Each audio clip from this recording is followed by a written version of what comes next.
The 2023 Betfred Wheelchair Super League season now enters its final straight. As we head into the month of September, we travel into Leeds in West Yorkshire and to the Edge Leisure Centre here in the heart of the city centre to see the Leeds Rhinos, who are just recovering from their defeat in the 2023 Betfred Wheelchair Challenge Cup final, as they take on the Wigan Warriors, who are looking to secure a playoff spot.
So I'm here with James Simpson, 68-36 win today against Wigan Warriors. Just what you needed after the Challenge Cup final defeat last couple of weeks ago. Yeah, absolutely. We just needed a massive bounce back, and I think after the game, after the cup final, I kind of said, we'll park that. There's no point deep diving that. I said, just everyone look at your own individual performance and have a bit of word with yourself about what you need to do and what you need to change, and I feel like everyone did that, and they brought it today. You know, all the things they didn't do right, or the mistakes they made in the cup final, they tidied it up themselves. And that's the responsibility I want the players to have, to be able to look at themselves and be like, I need to do this, I need to be better at that. And I feel like they did it today, and then that just culminated in a really good team performance. Especially with Wigan, the strength of Wigan brought their A game today. Absolutely. You can't take them lightly. Do you know, they're a really strong side. A few years ago they're in the grand final, they've got amazing players. I thought Deck was phenomenal today. Do you know, he was absolutely on fire, and yeah, and their set plays, you can see it, but he's stopping it. So you know it's coming, but you've still got to get in there, get your chair in front and stop it, and that's what they're really good at. Is playing this kind of flow where you know what's coming, but you've got to somehow stop it before it. And your kicking game was on form today. Yeah, Tom did a great job. Yeah, with the short in goals as well. We'd rather have a bigger pitch to play on than a shorter in goal. So you've got to be really wary with your kicking, and I felt like we adapted to it really well. Having two different venues we play at sometimes makes it a bit tricky to deal with the different dimensions, but I feel like we nailed it today. You had a great crowd here today as well, a fantastic crowd. It could build up for a great semi-final here in a couple of weeks. We ran out of chairs, so we were running around beforehand, and the staff here were brilliant. Some of them being sat watching up there, but they disappeared off and found every spare chair they could, and I don't think I've seen a crowd that big at a domestic game. You know, since I've been playing this game, it was absolutely phenomenal. God knows how many were there. I'd love to count and find out. Obviously, you've got one game left. You still haven't secured the League Leader Shield yet. Obviously, London's victory yesterday. Does that feel like giving you half an eye, like, we might have a... Yeah, I need to have a look at the league, because I try not to look at it, but I know we're even with London on points, as in league points, but then so... Your goal difference, I think goal difference kept yeah, points different. I feel like, I think even if we... we'll talk about it, but yeah, I think we need to win one more, or not lose by a certain amount. I think but it just shows how close the league is this year, how the teams are like vying for top spot is literally down to maybe points difference now. It's going to be a great semi-final either way here in a couple of weeks. Looking forward to that? Yeah, absolutely, yeah. And I just hope we get a crowd like that. I think it's on an evening as well, so you get that like a Friday Night Lights kind of atmosphere of getting people in. But yeah, the semi-finals, and then like, it's crazy coaching now. It's very different, and I think about stuff a lot more behind the scenes, like the venue and how we can use the venue and adapting to it, and I feel like collectively we handled it really well today. I bet in the back of the mind you wish you played today, you wish you played in that semi-final. No mate, honestly I say this to people, ask me with the cup, like when I finished playing, I finished so happy and so fulfilled that, and I feel like people won't understand it till they feel that, but for me now, coaching's the battle, coaching's the thing I enjoy. As a player, I was so fulfilled after that World Cup that I was like, it's time to focus on something else and see where this can take me. Do you know, it's only my first year coaching, so 10 years from now, God knows where I'll be. Obviously, you've got the Halifax game coming up, different mindset going to that game, but picked up, it's going to be quite an interesting layout for a couple of weeks' time, would you say? Yeah, it all depends on who they fly over from France, so that's what it comes down to at the end of the day. Their team is just built around the French players and whoever they bring over. So you just tailor your game to having the two French players, and then you adapt to that. Whoever's in front of you, you go out. So you'll be ready for it. Well, good luck anyway. Well, yeah, mate, of course so. We've got to be ready for everyone. Well done today. Congratulations. Thanks, man. Appreciate it. So I'm here with Josh Buster, 68-36 win. You're back on top, but it was hard work today. Yeah, the Meccas worked for it. They're a really, really good team at Wigan, and where we focus on the last 20, putting all the effort first, and then it pays off towards the end, and that's when we're going to start to find gaps and poke holes.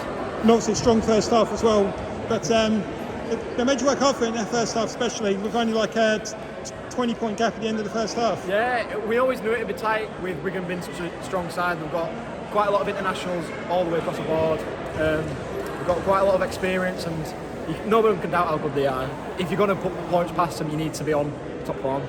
Obviously, you wanted a response from the Challenge Cup final defeat a couple of weeks ago. Is this the response you wanted? No, not yet. We've got another 80 minutes, and then we're into playoffs for the final. So we lost out one bit of silverware. So his next one is league leaders and grand final. So I won't be happy till we get those two. You're back on top of the league leaders. Are you worried about what London did yesterday? Cautious. I'd say cautious, nervously cautious. It's good, but it's good for the competition, no more than anything else.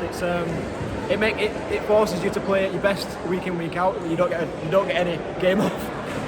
You got Halifax next, another tough game away from home as well. Yeah, another big 80 minutes, but hopefully we can use this as a starting platform to get into the last game and finish on a high. Obviously your personal performance today, fantastic try in the middle of the pitch, but you got taken out quite easily, quite back to you. I'm adding them to my collection. I think I've got like 4 or 5 at home. So yeah, but it shows how hard you push the chairs. When you go to your limits, someone's going to break, and it's either your body or the chair. On this occasion, it was my chair. You get it fixed in a couple of weeks, though. Yeah, everyone makes sure we have plenty of spares. I had a spare ready to go back on, but then we said with the timings, I was good just to get a breather. So yeah, get it fit, get a replacement in, use spares, whatever works.